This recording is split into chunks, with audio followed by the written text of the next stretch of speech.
Hey folks, and welcome to Typology, the show in which we explore the mystery of the human personality through the lens of the Enneagram. I'm Anthony Skinner, producer of the show, and we are happy to have you here this week. We've got a great guest. I'm going to leave the introductions to our host, Ian Cron. But before I turn it over to Ian, I want to invite you to join the conversation on social media by following Ian at Ian Morgan Cron and Typology Podcast, that's TYPOLOGY Podcast, on Twitter, Instagram, or Facebook. Let us know what you think about this week's episode, and don't forget to share it with your friends using the hashtag Typology Podcast. And if you like the show, please pop on over to iTunes and leave us a review. We really appreciate your listenership. Again, we've got a great guest today, so enjoy the episode. That's it for me, Anthony Skinner. And now, here is the host of our show, Ian Cron. Hey, Typology listeners, Ian Morgan Cron here, your host.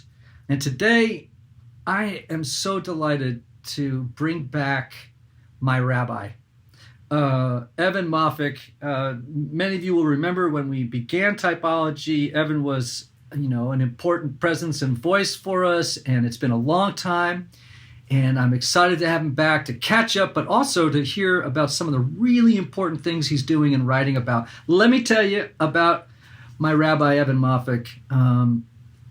He's a renowned author. He's a Jewish scholar. He is an Enneagram 3, aka the performer.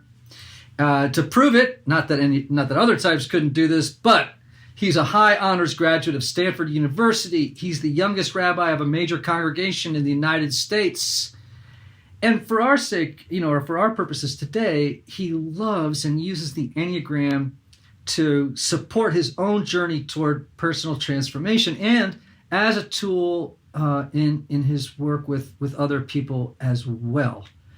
Rabbi, welcome back to the show. Thanks, Ian. So great to be back. And the show really took off after I got off the first few episodes. I wonder if there's a connection with that. I don't know. I sincerely doubt it. People are tuning in to see us. Is he coming back this week? God, I hope so.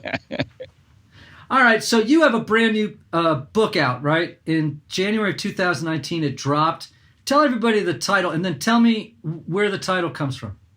Well, the title is First the Jews, Combating the World's Longest-Running Hate Campaign.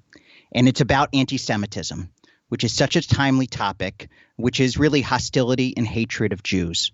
And the title comes from two sources. First of all, it comes from the Gospels, where Paul says, first the Jews, and Paul is talking about outreach for Jesus followers.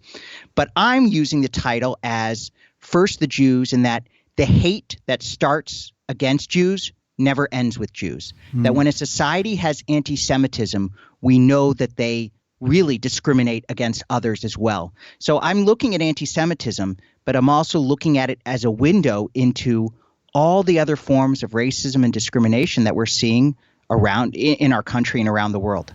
Amazing. And here's what people are thinking right now. What on earth does this have to do with the Enneagram? Right? Great topic. But we expect to hear this on NPR, on kind of a podcast or something like that. So before we even get going, I want to say here's why I'm talking about this today, at least for the first part of our show. Number one, I don't care what Enneagram type you are, or even if you're interested in the Enneagram or not, this is a vitally important topic. Number two, I love what you just said, that anti-Semitism in some ways is a barometer of the sentiment of hatred and discrimination and bigotry, whatever we say, or racism. It's just a barometer of the state of where people are at and about their views of difference, right? Their lack of appreciation or appreciation for difference, right? So fantastic. We all need to know about it. So we're going to get into the Enneagram, people, so don't panic. But this is something for all of us, and it is so timely. I feel remiss if I don't at least give you some space to talk about it. I think it's so important. In fact, we just had what just happened in the House, right? A couple of days ago. Right. We just had this resolution initially condemning anti-Semitism, which then came to condemn all forms of hatred. But Ian, also, as you were just speaking, I realized there's also, one of the things that I've learned so much from you is about using the Enneagram for both self-improvement and as a tool for leadership within my organization. And I realize anti-Semitism has a deep psychological component to it as well. There's religion, there's philosophy, there's sociology, but there's also a deep psychological component that we can unpack later as well. And it's something that we can look inside ourselves, and perhaps where we fit on the Enneagram may help us understand certain beliefs we might have. Absolutely. And this, of course, your dad was a psychiatrist, and I have a deep love for Carl Jung, tremendous influence on my life.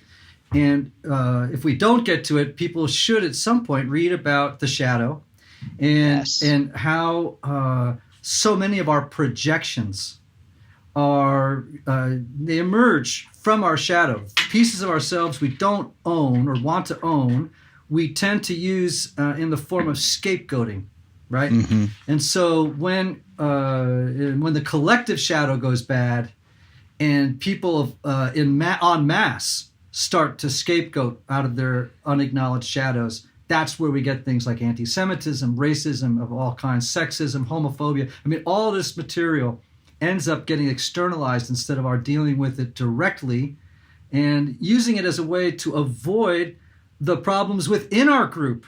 And it gives us a sense of unity instead of, dealing with the fact that we too are fractured, but we don't want to address it. That's right. That's right. I mean, it's just right on. It's the shadow side of us can take forms of discrimination, and we're all guilty of it in one way or another. And in many ways that has come out against the Jews throughout history. Okay, so here's a couple of questions I have. Okay, so one has to ask, right? One has to ask the question, why the Jews? You know what I mean? Like, in other words, why not the Irish? Well, why not the Balinese? What is it about Jews that for lack of this is going to be a terrible way of saying it, but what is the magnet that draws people toward anti-Semitism in such a large scale way? Well, I think part of it is Jews have always been a minority everywhere throughout history. I mean, even in the Bible, in Exodus 1, they were a small people who were journeyed to Egypt. So Jews have always been a minority, and minorities are often blamed for society's problems. So that's part of it. There's also simply the history of the church. I mean, I have several chapters in the book talking about, one of the great miracles of the 20th century is the reconciliation between Jews and Christians, which has been just nothing short of miraculous, how the relationship between Jews and Christians. But for the 1900 years preceding the 20th century, it was awful. And so you had Jews were a scapegoat in throughout the church for a variety of reasons, perhaps sort of like the older brother syndrome, that the church emerged out of Judaism and Jews were targeted. People like Augustine and Martin Luther saw Jews as really almost symbols of the devil, the people that bring all the worst aspects of life into the world. So some of it was religious, some of it political. Also, for a long time, Christians were not allowed to lend money, and Jews were allowed to lend money. And so the church would actually encourage Jewish merchants. Jews weren't allowed to own land. So Jews became money lenders almost by force, by the realities of history and by Christian law. And when an economy has a tough time, who do they blame? The bankers and the lenders. So Jews were both economically targeted and religiously targeted. And so that really that pattern repeated itself for 1,000 years. Mm.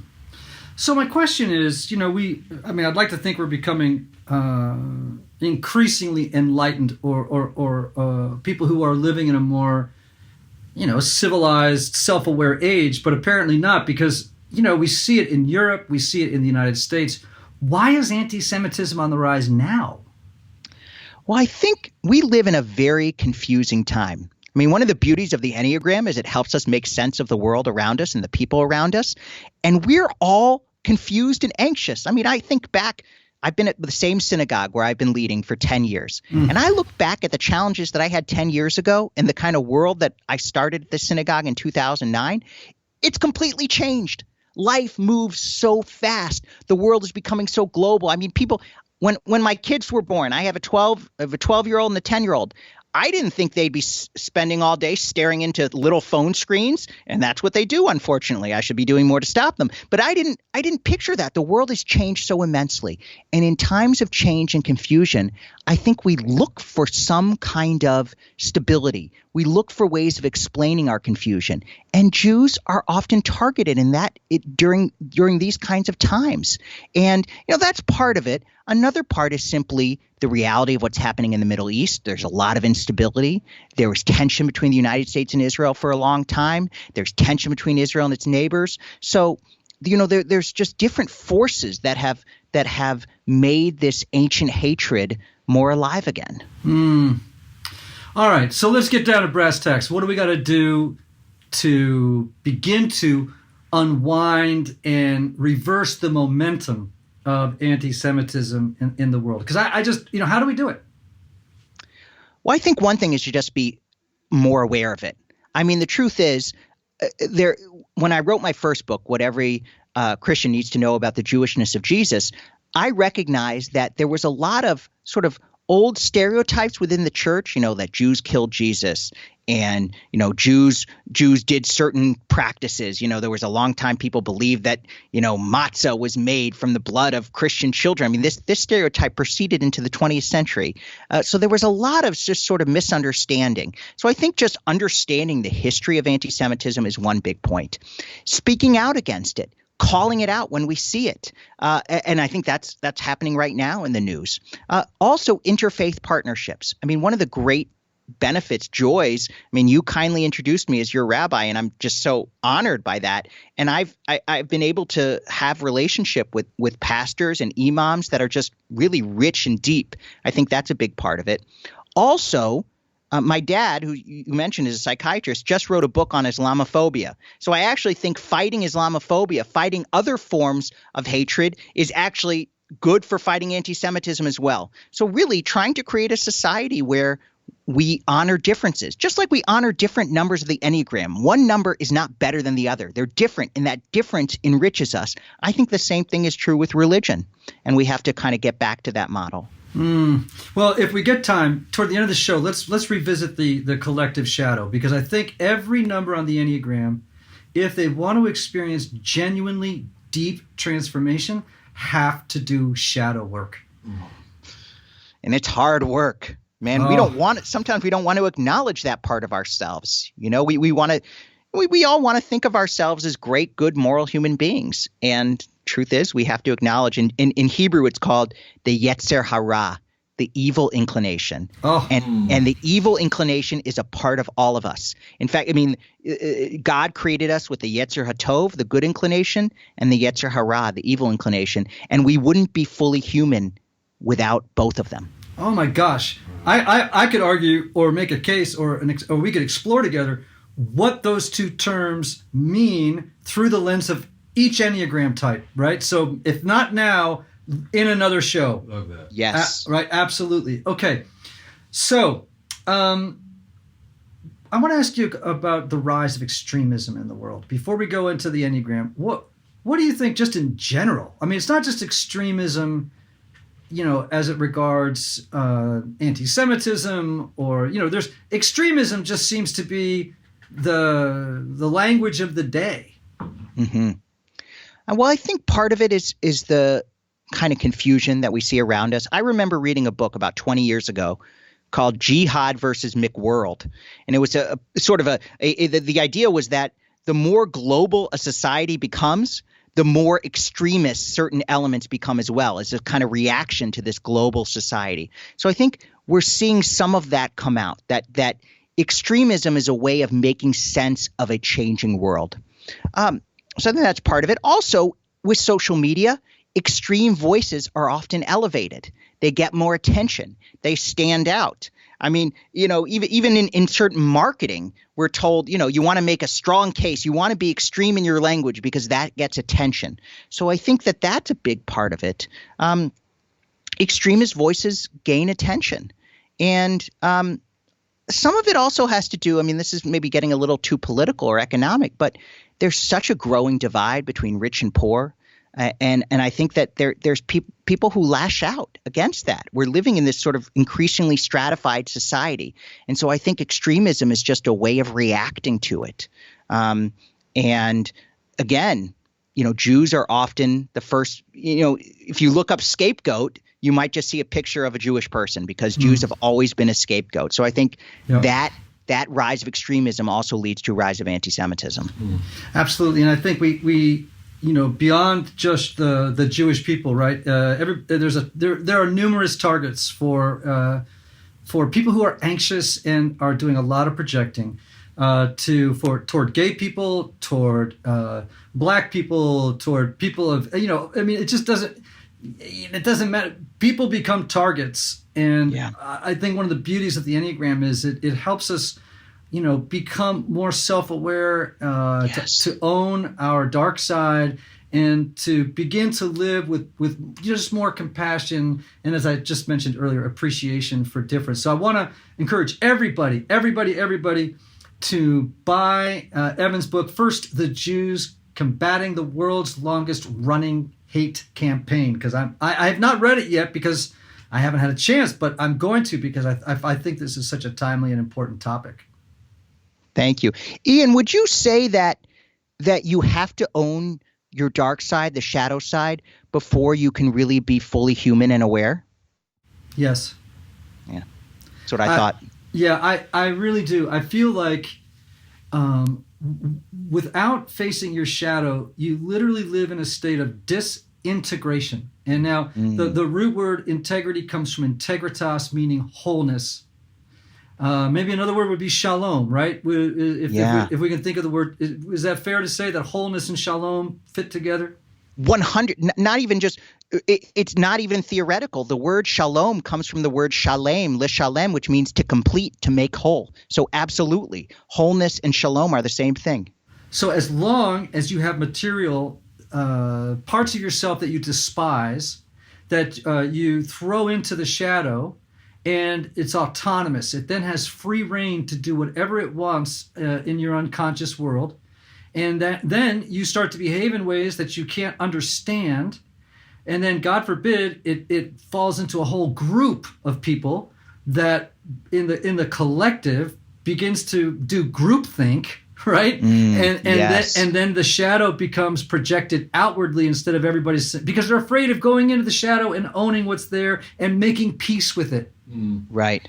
Making shalom with the shadow. Yes. Yeah, absolutely. And anyway, so this is a topic I'm very, very passionate about, because I think, as you said, that until every type goes into the shadow, faces its passion, faces its dark side, faces its beauty, and that's often hidden in the shadow.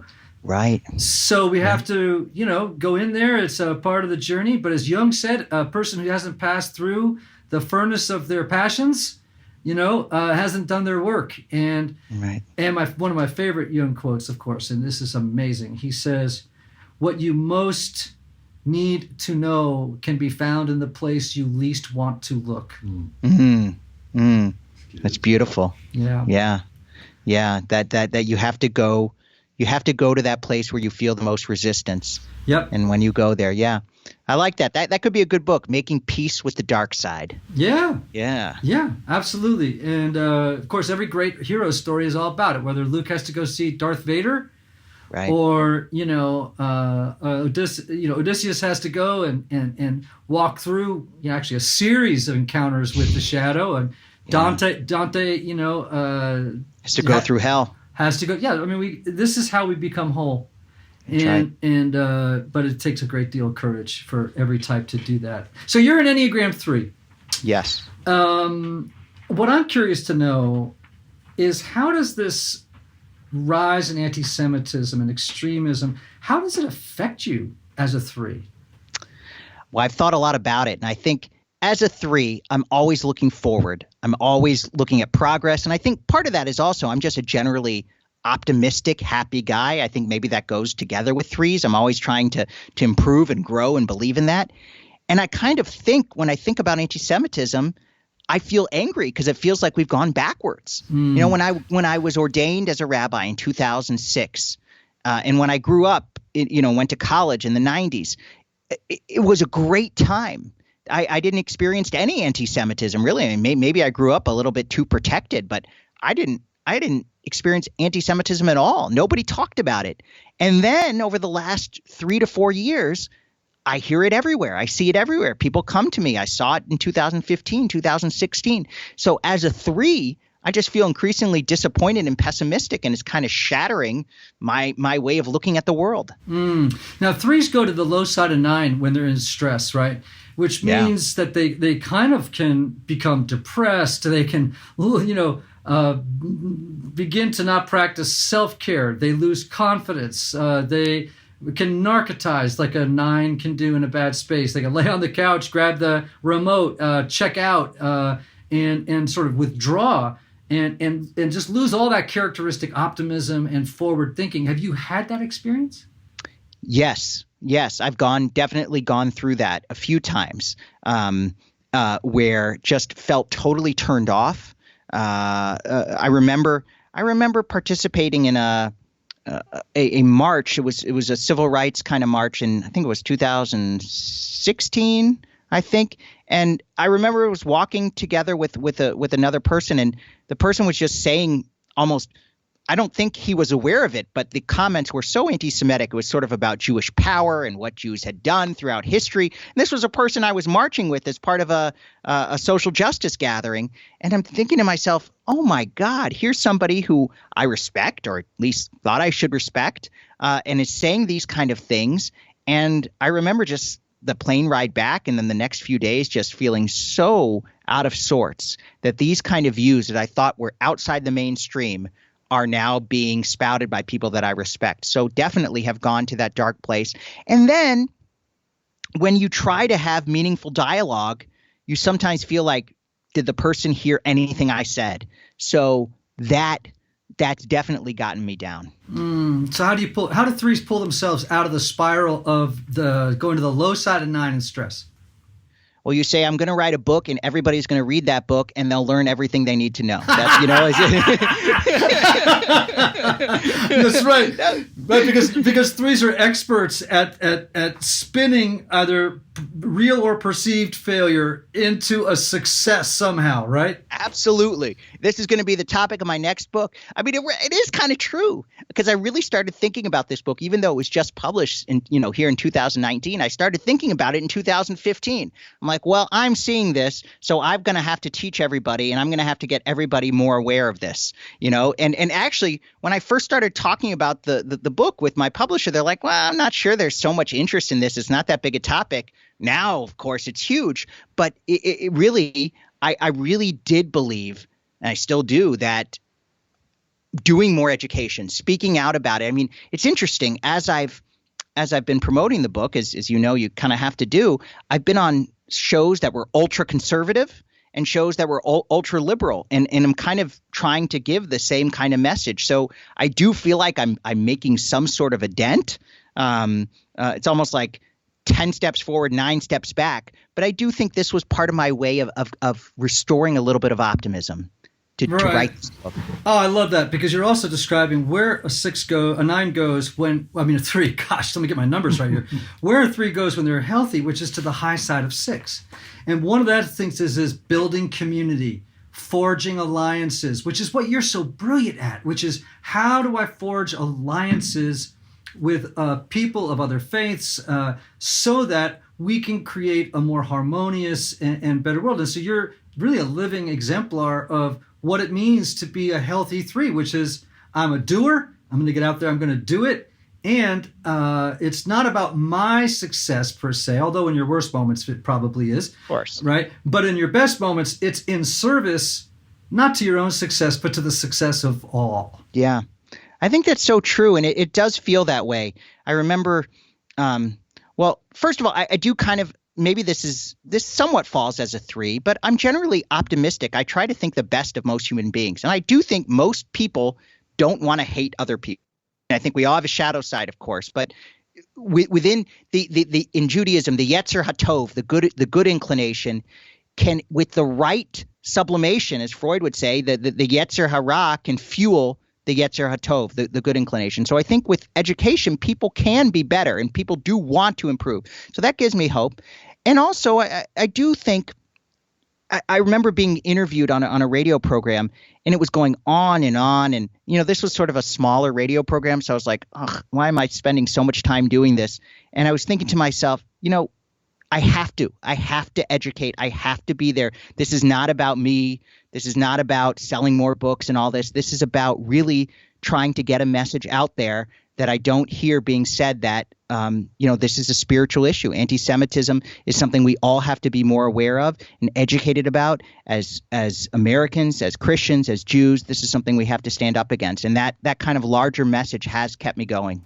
Well, I'm thrilled. Now, listen, we're going to pause for just 1 second because I have to give recognition to our incredible sponsors. But I do have a great question for you when we come back. Wonderful. Hey everybody, as a psychotherapist and a spiritual director, I regularly encourage people to seek out professional counseling and psychotherapy.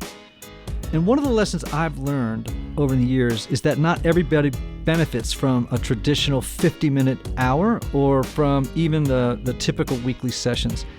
And this is why some people, even though they may have a great therapist, can go to couples therapy or personal counseling for months or even years and never really get anywhere or make any progress. This is why actually I'm such a fan of my friend Michael Cusick and the work he does at Restoring the Soul in Colorado. Restoring the Soul was created by my longtime friend Michael to help couples or individuals experience deep change in half-day blocks over 1 or 2 weeks. Michael and his team know that sometimes you can't wait months or years to get to the bottom of an issue or to experience a breakthrough.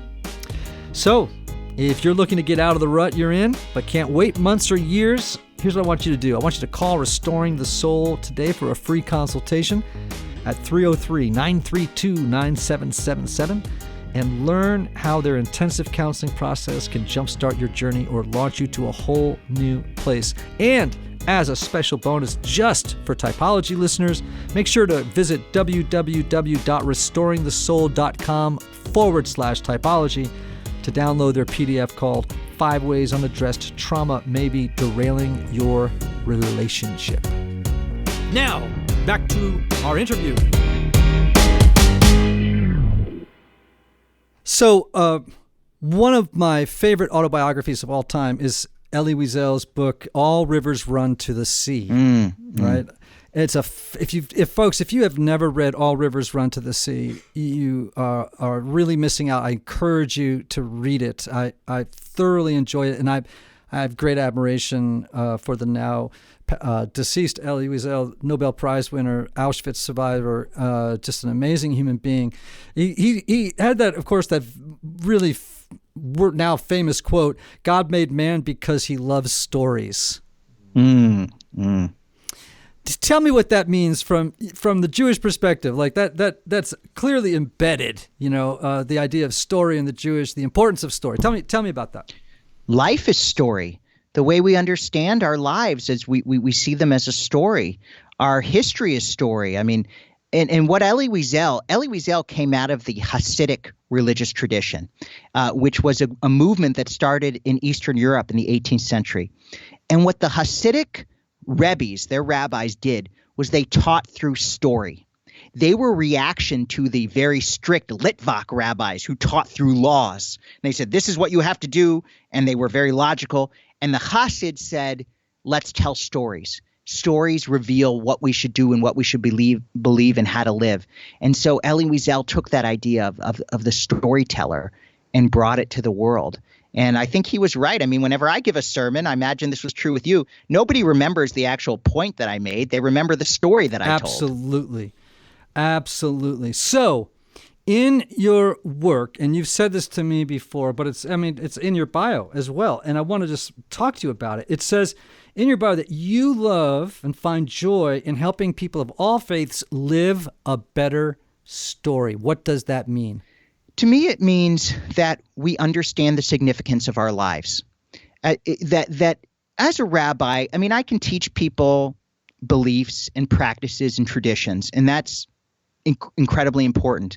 But I think if we don't see the meaning and the purpose of what we do, if we don't see it as helping us become better husband or wife or father or teacher, if we don't see our religious practices and traditions as part of living a better story, of living a better life, then we're not going to keep embracing it. Then we're not going to really see why it's important. I mean, there are certain people, and they're very traditionalists, that say, this is what God says I have to do. I must do it. I don't care whether it helps me or I like it or don't like it. That's what I do. But I think, operating in a little bit of a more kind of non-orthodox setting in which people need to see the value of religious and spiritual practices and expression in their lives. So I want to show them through sermons, through teaching, how it helps us all live a better story, how it helps me, how it helps my congregation, and that's why I write books. And I believe that Jewish wisdom can help everybody live a better story. I agree. People of all faiths. You know, what's that? There was a famous commercial. You don't have to be Jewish to love rye bread, something like that. It was a certain company's rye bread. You know, and I think you don't have to be Jewish to love Jewish wisdom. Right. And so that's why I write and speak. Yeah. Well, recently I did a show on a narrative approach to the Enneagram, and really it's gotten more and faster response on social media than any other episode we've done.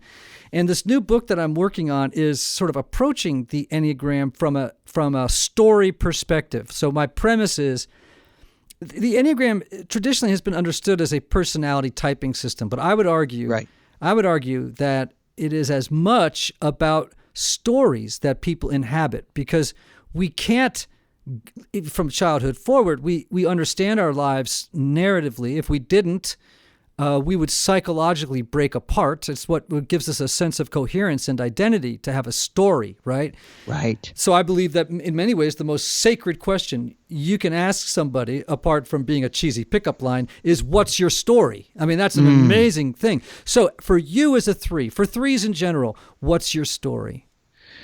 Well, that's a tough question, because when I think about my story, I often think, at least initially, that it was just always up and growing and always making progress, always moving forward, you know.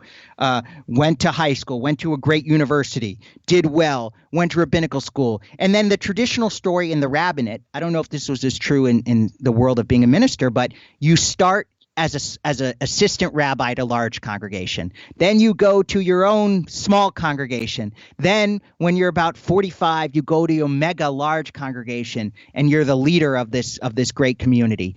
And that was how I saw my story initially, you know, this sort of upward. But, you know, as happens in life, ran into, you know, personal doubts when I was in my 30s, and you know, became a parent and had issues, you know, with you know, the health of my children, and you know, the story kept changing. And I think the kind of consistency in that story was always just kind of growing. And maybe that's where my 3 is. But the kind of arc of my professional and personal story has not turned out the way I thought it would turn out.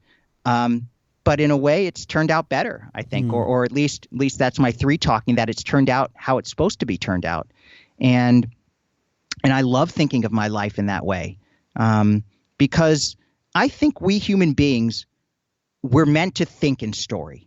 I don't think we think logically. I think it's almost, you know, when we talk about story, I think it's hardwired into us. I don't even think we have control over it. Absolutely Our life true. is a story. Absolutely and true. So making sense of that story is what I'm constantly doing, and what the Enneagram helps with immensely. I love what you said, too, about what you've learned as you've gotten older. I think, again, about Carl Jung's haunting quote where he says that, you know, growth happens as a result of repeated humiliations to the ego. Isn't that true? I mean, you know, I think about that, you know, as a parent, too, all the time. Like, I want to protect my kids. I don't want them to suffer like any parent. But then you also think, you know what? They're going to have experiences. They're going to have setbacks, and that's the only way they're going to grow. I would like to protect them from that if I can. But at the same time, I don't want to protect them from that, because that's how they grow. And that's a constant tension. I mean, my wife and I talk about it all the time.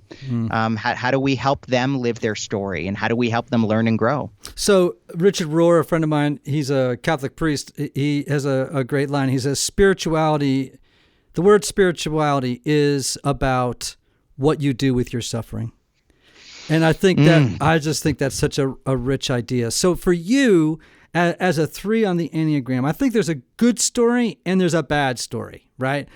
Now, this can come out of your own experience or your observation of 3s in general, but what was the premise? I mean, growing up, you have a psychiatrist father. Was your mom a big achiever too? I can't remember. Sure. She was a teacher, and she had a big practice. She tutored students at our home. Okay. So you grew up with 2 successful parents. We all receive a boatload of real and perceived messages growing up. As a 3, what message did you pick up from your parents or in the emotional atmosphere of your home that you think contributed to your becoming a 3? I think one of the messages that I received was, "You're really smart, so you better do something good with that." Which was interesting. Okay, or what? Or what? Well, or you're not really doing what you're supposed to do. You're not living up to your ability. That you should live up to. You should succeed because you're able to succeed. Mm-hmm. And I guess, or what? I never felt that I wouldn't be loved by it. I felt I would sort of be a disappointment, though. That was sort of the feeling that if I didn't succeed, I would be a disappointment. Not that I would. Not that no one would love me anymore, but that, I wasn't really doing what I was meant to do. But of course, I mean, I think the message we all hear growing up very early is that love is conditional. And now that may not be true, but I do think that the child's mind, which thinks in black and white, non-abstract terms, does think to itself, man, if I don't succeed, I will be unworthy of love and relationship. For sure. Right. That in some ways that's kind of unconscious, that maybe I can intellectualize that, as a parent, of course, I say you love unconditionally, but the way we experience that love is always somewhat conditional. I definitely can understand that. Yeah. Well, it's really important, I think, for every type to understand the premise, the unconscious premise of their old story, or maybe they're still living in it. Frankly, I think most people are still living in a children's book. In an old arcane story with an old script, right? They're reading from an old script, and then they wonder, hey, why is it that I keep repeating these behaviors as a 1, as a 5, as a 2, as a 3, as a 7 that just seem to be not in service to my best interests, right? So for example, a 1 thinks to themselves, unless I'm perfect, I can't be loved. A 2 thinks to themselves, unless I help people and meet everybody's needs, I can't be loved. A 3, if I'm not successful or work very hard, I won't be loved. A 4 would be, if I'm not special and unique, I won't be able to compensate for my fatal flaw and be loved. 5s would be, unless I can swallow up as much knowledge as I can, I won't be able to fend off an overwhelming world that's very frightening. A 7 or 6 would say, I can't trust my internal ability to make decisions. I don't have a very strong inner compass. Therefore, I have to rely or look outside myself in order to get security and fend off my fear. A 7 would say, I can't rely on other people in order, to get through difficult emotions. I then have to create a neverland where everything is about happiness and exciting future adventures to stave off my anxiety. 8s would be, we live in a world in which, people who are weak get betrayed and hurt. Therefore, I have to hide my weakness and vulnerability. And of course, 9s would be, my voice and my opinions and my desires don't matter. So therefore, I have to defer or accommodate everybody else's. Now, I just went through all that because I just wanted every single type to know. Listen, if those things are still the premise of your story, if those unconscious beliefs are still running underneath the surface of your awareness, then you're living in the wrong story. There's a better story. There is a better story for you. So true. Yeah, and I find myself, I guess, sometimes relapsing to my old story. It's sort of, sometimes a fellow rabbi will call me up and say, hey, did you see this big synagogue? Like there was one in Dallas or one in Houston looking for a rabbi. You should look at it. And I think to myself, that's not what I want. But then I go and look at it and start reading the job description. So, it could be really interesting. That might be, how influential would I be in that place? I'd get a lot of attention. It is. I sometimes feel I'm living my old story. Yeah. Well, of course, it's compulsive, isn't it? It has an addictive quality. It has an addictive quality, and it's reflexive. And if you don't have self-awareness, you might go take that job. That's right. Right? That's right. So this is why it's so important for us to do our work, right? All right, so I got to close, but I want to read you something that has deeply moved me. And actually, Anthony will remember, we have a little group of guys that gets together. It changes all the time. We meet on my porch. I feed everybody expensive bourbon because I'm in recovery, but I get to watch and maybe drive them home. And then we smoke expensive cigars. And mostly it's light conversation. But at some moment, I'll always ask a question of the group that I don't want to turn it into group therapy, but as a therapist, I can't resist, right? So I once read them Elie Wiesel's Nobel Peace Prize speech. Now, if everybody, listen to me, anybody who's listening to me, if you have never read Elie Wiesel's Nobel Prize speech, you are missing a gem of writing. It is exquisitely written. And it is for everybody. It is so moving. It is so moving. And I just want to read a section of it to close. He's talking about as a young boy, his first night in Auschwitz, right? And he writes this: I remember it happened yesterday or eternities ago. A young Jewish boy discovered the kingdom of night. I remember his bewilderment. I remember his anguish. It all happened so fast. The ghetto, the deportation, the sealed cattle car, the fiery altar upon which the history of our people and the future of mankind were meant to be sacrificed. I remember he asked his father, "Can this be true? This is the 20th century, not the Middle Ages. Who would allow such crimes to be committed? How could the world remain silent?" Now, toward the end of it, he circles back. So that's toward the beginning and middle of his speech. And then he asks this, he says this, and this just kills me. He says, "And now the boy is turning to me. Tell me," he asks, "what have you done with my future? What have you done with your life?" Wow. Isn't that the question we all have to ask ourselves? What have you done with your life? And I think about Elie Wiesel. One of the things that he said was, I think he said, indifference is the root. I think he said the opposite of hate is not love. The opposite of love is not hate. The opposite of love is indifference. I think that's what he said. And that was a motivating quote for me in thinking about anti-Semitism, that if we are indifferent to expressions of hatred, be it against Jews, be it against African Americans, be it against any group, then we're in a sense participating in it. We can't be indifferent. And that really was a motivating quote for me in writing this book. Okay, so in closing, let me say this and encourage my people on this.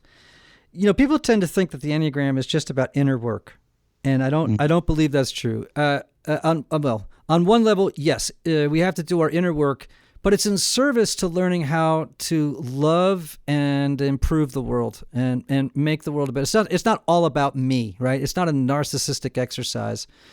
And I think that every single number on the Enneagram represents a characteristic of the nature of God, and that each type has a important contribution to make in the realm of social justice. Right? So if, ones embody goodness and they can use their ability to improve anything to improve the world. Twos embody the love of God. And when that love is not being used to prop up their own ego, they can apply it toward loving others and showing us how to love others. For threes, these doers, these producers can show us how to move from the world of fantasy to the world of action. Fours can create beautiful things and transport great spiritual truths and human truths to others through creative work. Fives can take their gift for wisdom, God's wisdom, to create knowledge for us and books for us and work for us that can elevate us and help us to become self-knowledgeable, that we might work towards the ends of social justice. For 6s, forging alliances. For 7s, who represent, I think, the joy of God, can remind us of how valuable life is and how it has to be protected and defended. 8s, of course, it's so obvious, right? 8s I would say are the people who represent the power and the justice of God. And man, when a Martin Luther King or an Elie Wiesel, I'm not sure if he was an 8, I don't think so, but maybe he was, I have no idea. But man, when you direct that correctly, it's fantastic. And of course, 9s, you remind us of the peace of God, and all of those gifts can be used in service to overcoming anti-Semitism and in all realms of human life, bringing justice and peace and harmony and shalom to the world in which we live. Thank you, Ian. What a beautiful way to think about it, that the Enneagram can help us bring that shalom. And thank you for your friendship and your teaching. I'm so grateful. Well, you know how I feel about you, Rabbi.